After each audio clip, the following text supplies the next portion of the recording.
Connection എടുത്ത് ഒരു board പോലും വെക്കാതെ പന്നികളെ കൊല്ലാൻ വേണ്ടിയിട്ടുള്ള കെടിയൊരുക്കിയപ്പോ അതിൽ മരണപ്പെട്ടത് ഒരു പാവം കുട്ടി.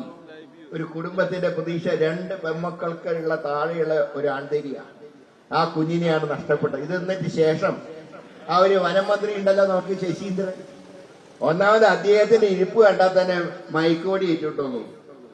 അതാണ് അദ്ദേഹത്തിന്റെ അവസ്ഥ. അദ്ദേഹം ഇത് ഗൂഢാലോചനയാണ്. ഇത് ഒരു കുട്ടീനെ കൊല്ലുക, ഗൂഢാലോചന. അങ്ങനെയൊന്നും നിലമ്പൂർ ജയിക്കേണ്ട ഇതൊന്നും ഞങ്ങൾക്ക്, ഈ നാട്ടിലെ ജനങ്ങളെ ഞങ്ങൾക്ക് വിശ്വാസമുണ്ട്. ഞങ്ങൾക്ക് 100% വിജയം ഉറപ്പാണ്. കാരണം ഈ നാട്ടിലെ ജനങ്ങൾ UDFന്റെ കൂടെയുണ്ട്. എന്നിട്ട് പറയാണ് ആ കുട്ടി മരിച്ചത് UDFന്റെ ഗൂഢാലോചന. ഇത്രയും തരം താണില്ല ഒരു മന്ത്രി പോട്ടെ, ഒരു പൊതുപ്രവർത്തനം ഇങ്ങനെ തരം താഴാൻ പാടില്ല. അതാണ് ഇവിടുത്തെ അവസ്ഥ എന്ന് പറയുന്നത്. ഒരു കുഞ്ഞിന്റെ ജീവൻ നഷ്ടപ്പെട്ടിട്ട് അതിനെ പോലും തെറ്റായി വ്യാഖ്യാനിക്കും. ഇതാണ് ഇവിടുത്തെ അവസ്ഥ. ഇവിടെ ഒരു മന്ത്രിയുടെ ആവശ്യം എന്തിനാ? വനം മന്ത്രിയുടെ ആവശ്യമുണ്ടോ? ഓരോ ആൾക്കാർ മരിക്കുമ്പോഴും അവിടെ ചെന്ന് ഇതിന്റെ സഹായധനം പ്രഖ്യാപിക്കും. ഞാൻ ചോദിക്കട്ടെ, ഈ സഹായധനം പ്രഖ്യാപിച്ച് എത്ര ആൾക്കാർക്ക് ഈ സഹായം കിട്ടിയിട്ടുണ്ട്? പലയിടത്ത് കഴിഞ്ഞ തവണ ശ്രീ VD സതീശന്റെ നേതൃത്വത്തിൽ ഒരു മലയാള യാത്രയുണ്ടായിരുന്നു. ഞാനതിൽ പങ്കെടുത്താണ്.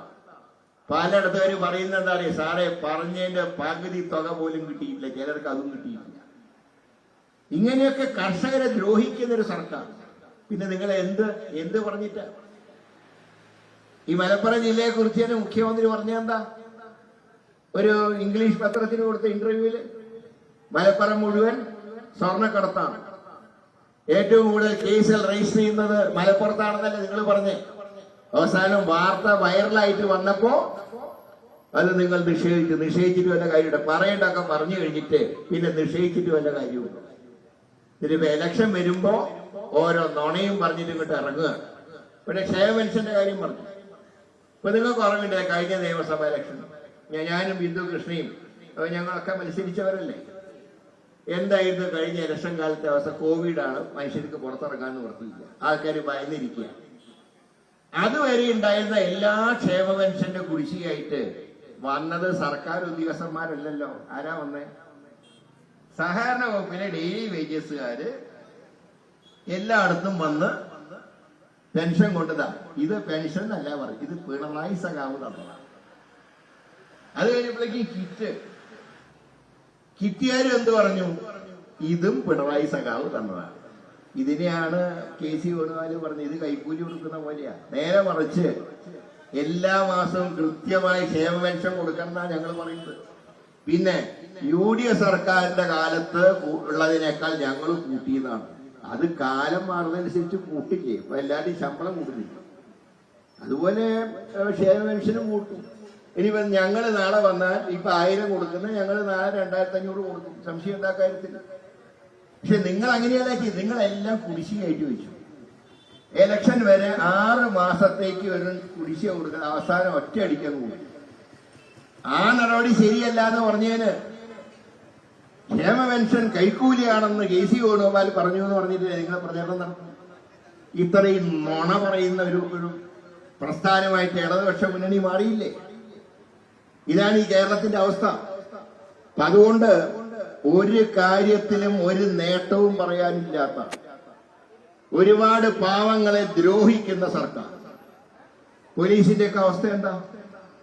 എല്ലായിടത്തും ഗുണ്ടകൾ വിളയാടുകയല്ലേ, ഗുണ്ടാ വിളയാട്ടം. ഇതിനെല്ലാം പുറമെ രാസലഹരി, കഞ്ചാവ്, മയക്കുമരുന്ന്, എത്ര സംഭവങ്ങൾ നമ്മളൊക്കെ TV കാണുന്നില്ല. മാതാപിതാക്കൾ മക്കളെ കൊല്ലുന്നു, മക്കള് മാതാപിതാക്കളെ കൊല്ലുന്നു. ഇതൊക്കെ നിയന്ത്രിക്കേണ്ട സംസ്ഥാന സർക്കാരല്ലേ? 9 കൊല്ലമായില്ലേ ഭരണം തുടങ്ങിയിട്ട്? ഇവിടെ എക്സൈസ് വകുപ്പുണ്ടോ? അതിനെങ്ങനെയാ എക്സൈസ് മന്ത്രി പറയുന്നത്? എന്താ അറിയോ? കള്ള് ഷാപ്പുകളിൽ മികച്ച ഭക്ഷണം ഉണ്ടാക്കും, എന്നിട്ട് മദ്യം തൊടില്ലാതെ പ്രതിജ്ഞയെ ചൊല്ലിക്കൊടുക്കുക. ഇത് രണ്ടും കൂടെ എങ്ങനെയാ ശരിയാവുന്നത്? എക്സൈസ് മന്ത്രി പറയാണ് കള്ള് ഷാപ്പ് എന്ന ബോർഡ് വെച്ചാൽ ആൾക്കാർക്ക് കയറാനൊരു മടി, എന്നാൽ നല്ല ഭക്ഷണം അവിടെ കിട്ടും. അതുകൊണ്ട് കള്ള് ഷാപ്പിന്റെ പേര് മാറ്റി സംസ്ഥാന പാനീയ വിൽപ്പന കേന്ദ്രം എന്നാക്കാൻ പോവാം. സംസ്ഥാന പാനീയ വിൽപ്പന കേന്ദ്രം. എന്നിട്ട് അതിന്റെ കൂടെ ചിക്കൻ ഫ്രൈ, നൂഡിൽസ്, മന്തി ഇതൊക്കെ കൊടുക്കാൻ പോവാം. ഞാൻ പറയുന്നത് ഇപ്പൊ നമ്മൾ ഇവിടെ നോക്കിയാൽ തന്നെ കാണാം. എത്ര റെസ്റ്റോറന്റുകളുണ്ട് നമ്മുടെ നാട്ടിൻ പ്രദേശങ്ങളിലും മറ്റേ ടൗണിലൊക്കെ. കുഴിമന്തി, തലശ്ശേരി ദം ബിരിയാണി, ഇതിന്റെയൊക്കെ 5 കളി ആ റോട്ടിലിറങ്ങിയ. പിന്നെ ആരെങ്കിലും കള്ള് ഷാപ്പിൽ പോകണ്ട, നല്ല ഭക്ഷണം കഴിക്കാം. അപ്പോ മാതാപിതാക്കളും മക്കളൊക്കെ കൂടെ കള്ള് ഷാപ്പിൽ കയറുക, മാതാപിതാക്കൾ 2 സ്മോൾ അടിക്കുക, മക്കൾക്ക് ചിക്കൻ ഫ്രൈ നൂഡിൽസും കൊടുക്കുക. എന്താ ഏർപ്പാടാണ്? പിന്നെ മന്ത്രിയാ പറയുന്നത്, മറ്റാരുമല്ല, എക്സൈസ് മന്ത്രി പറയാണ്. എന്നിട്ട് പ്രതിജ്ഞ ചൊല്ലി കൊടുക്കുക, മദ്യത്തിനും മയക്കുമരുന്നിനെതിരെ ഞാൻ പോരാണ്. ഇങ്ങനെ ഇത്രയും ഒരു അധപ്പതിച്ചൊരു കാലഘട്ടം ഉണ്ടായിരുന്നു. എത്ര പേരാണ് പരസ്പരം കുത്തിക്കൊള്ളുന്നത്? എല്ലാം ചെന്നെത്തുമ്പോ ഈ ലഹരിയുടെ അടിമകളാണ് കാണാം. വിദ്യാലയങ്ങൾ കേന്ദ്രീകരിച്ചല്ലേ മയക്കുമരുന്ന് വിൽപ്പന. എത്ര പേര് കൊലക്കുറ്റങ്ങൾ ചെയ്തു ഇതിന്റെ അടിമകളായിട്ട്. നമ്മുടെ തിരുവനന്തപുരത്ത് വെഞ്ഞാറമൂട് ഒരാള് സ്വന്തം മാതാപിതാക്കളെ കൊല്ലാൻ നോക്കി. അതിന്റെ അമ്മ രക്ഷപ്പെട്ടു, അദ്ദേഹത്തിന്റെ പിതാവ് സ്ഥലത്തില്ല, ഗൾഫിലായിരുന്നുകൊണ്ട് രക്ഷപ്പെട്ടു. സ്വന്തം അനിയനെ കൊന്നില്ലേ? സ്വന്തം അനിയനെ തലയ്ക്ക് ചുറ്റിയടിച്ചു കൊന്നു. കല്യാണം കഴിക്കാൻ പോകുന്ന അദ്ദേഹത്തിന്റെ കല്യാണം നിശ്ചയിച്ച ഭാര്യയെ ചുറ്റി കൊണ്ടടിച്ചു കൊന്നു. എത്ര സംഭവങ്ങൾ. നമുക്ക് സത്യം പറഞ്ഞാൽ TV പോലും നോക്കാൻ കഴിയാത്ത അവസ്ഥയല്ലേ ഇന്ന്. ഇതിന്റെയൊക്കെ ഉത്തരവാദി ഗവൺമെന്റ് അല്ലേ? 9 വർഷം ഭരിച്ച ഗവൺമെന്റ് അല്ലേ? എന്ന് ഒഴിഞ്ഞു കാണാൻ പറ്റുമോ? അപ്പോ എല്ലാ മേഖലയിലും ക്രമസമാധാന തകർച്ച, ഗുണ്ടാവിളയാട്ടം. ഇന്നലെ കൊച്ചിയില് ഒരു കുഞ്ഞിന്റെ മാമോദിസ ചടങ്ങിൽ ഗുണ്ടകളുടെ ആക്രമണം. അതാ ഇന്നത്തെ കാലത്തെ ന്യൂസ് എല്ലാ ചാനലിലും ഉണ്ട്. അപ്പൊ കുഞ്ഞുങ്ങളുടെ മാമോദിസ ചടങ്ങുകൾ പോലും ഗുണ്ടകളുടെ ആക്രമണം കാരണം അതിനെല്ലാം ഭംഗം നേരിടുന്നു. പിന്നെ എന്ത് വികസനം പറഞ്ഞിട്ടാ വോട്ട് ചോദിക്കുന്നത്? ഇപ്പൊ ഒരു ചെറിയൊരു ഏർപ്പാട് തുടങ്ങിയിട്ടുണ്ട്. ചെറിയൊരു ബന്ധം ഇപ്പൊ BJP ആയിട്ടുണ്ട്. നേരത്തെ ഇവിടെ തങ്ങള് ആമുഖ പ്രസംഗത്തിൽ പറഞ്ഞല്ലോ, കഴിഞ്ഞ ദിവസം ഒരു സംഭവം ഉണ്ടായി. തിരുവനന്തപുരത്ത് രാജ്ഭവനിൽ പരിസ്ഥിതി ദിനം ആചരിക്കുന്ന ചടങ്ങിൽ ഭാരതാംബയുടെ ചിത്രം, ഭാരതത്തിന്റെ അമ്മയാണ്, ശരിയാണ്, നമ്മളൊക്കെ അമ്മയായിട്ടാണ് കണക്കാക്കുന്നത്. പക്ഷേ അമ്മയുടെ കയ്യിൽ ത്രിവർണ്ണ പതാകയല്ല, അമ്മയുടെ കയ്യിൽ RSSന്റെ കൊടിയാണ് അമ്മയുടെ രൂപത്തിൽ വെച്ചിട്ടുള്ളത്. കൃഷിമന്ത്രി പറഞ്ഞു, എനിക്കിത് വന്നിട്ട് അവിടെ വരാൻ നിവർത്തിയില്ല, അതിന് പുഷ്പാർച്ചന നടത്താൻ സാധ്യമല്ല. ഗവർണർ പറഞ്ഞു, ഇവിടെ വന്നാൽ പുഷ്പാർച്ചന നടത്തിയിട്ട് ഉദ്ഘാടനം ചെയ്താൽ മതി. അവസാനം CPIക്കാർ പ്രതിഷേധിച്ചു. പക്ഷെ മുഖ്യമന്ത്രി ഒരക്ഷരം പറഞ്ഞില്ല. ഞാൻ പറയുന്നത്, എന്തുകൊണ്ട് മുഖ്യമന്ത്രി ഗവർണർക്ക് ഒരു കത്ത് കൊടുത്തില്ല? വേറെ ഒന്നും ചെയ്യണ്ട. നിങ്ങൾ ഇതിൽ പ്രതിഷേധിച്ച്, അതായത് രാജ്ഭവൻ, ആ രാജ്ഭവനിൽ ഒരു കാരണവശാലും RSS പതാക ഏന്തിയ ഭാരതാംബയുടെ ചിത്രം പാടില്ല.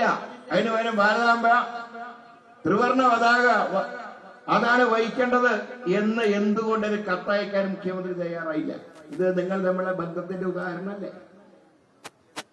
ഇവിടെ തന്നെ ഒരു സ്ഥാനാർത്ഥിയെ BJP നിർത്തിയിട്ടുണ്ട്. അദ്ദേഹത്തിന്റെ ലക്ഷ്യം എന്താണെന്ന് എല്ലാവർക്കും അറിയാം.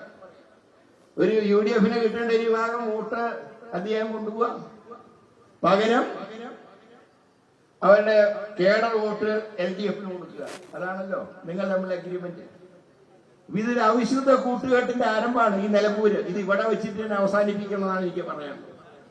ഈ അവിശുദ്ധ കൂട്ടുകെട്ട്, ഈ BJP CPM അവിശുദ്ധ കൂട്ടുകെട്ട്, അതിനെ നിലമ്പൂരിന്റെ മണ്ണിൽ തന്നെ നിങ്ങൾ കുഴിച്ചു മൂടണം എന്നാണ് നിങ്ങൾ അഭ്യർത്ഥിക്കുക.